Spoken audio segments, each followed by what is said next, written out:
All this week, our 4 Investigates team has been hitting the road, shooting video of bad drivers terrorizing our roadways. And tonight, 4 investigator Chris Ramirez and his team attached their dashboard cameras to emergency responders. And you'll see bad driving taken to a whole new level, selfish and dangerous for all of us.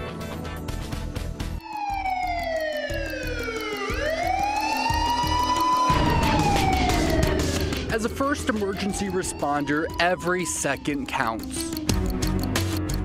But the truth is, bad drivers are adding seconds to the response times of emergency vehicles. Albuquerque firefighters from Station 11 allowed us to install our dashboard cameras on their engine and paramedic units. First call out of the day, we encounter bad drivers. As the engine approaches this intersection, check this out. This gold sedan cuts in front, then seconds later, that gray pickup darts through as well when the engine is clearly already turning left. It is frustrating for paramedics, firefighters, and even police officers when they're responding to an emergency. Seconds do matter.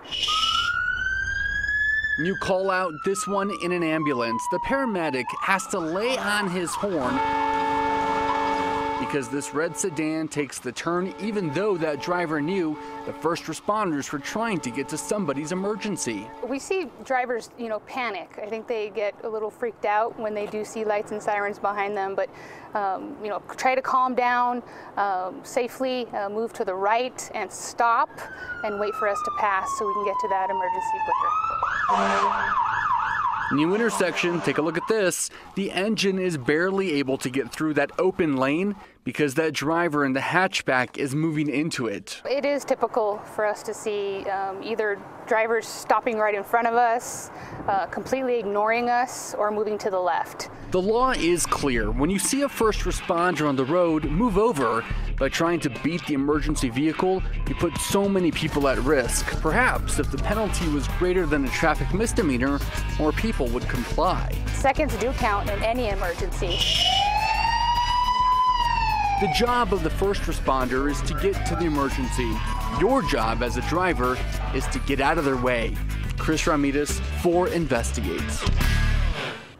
So we did some checking, and it's not unusual for states to consider failing to yield to emergency vehicles a misdemeanor. But in recent years, many states have started to crack down harder. Arizona reclassified the offense as aggressive driving, which means an automatic suspension of your license. And Virginia has enacted the toughest penalty in the country, labeling this reckless driving with possible jail time.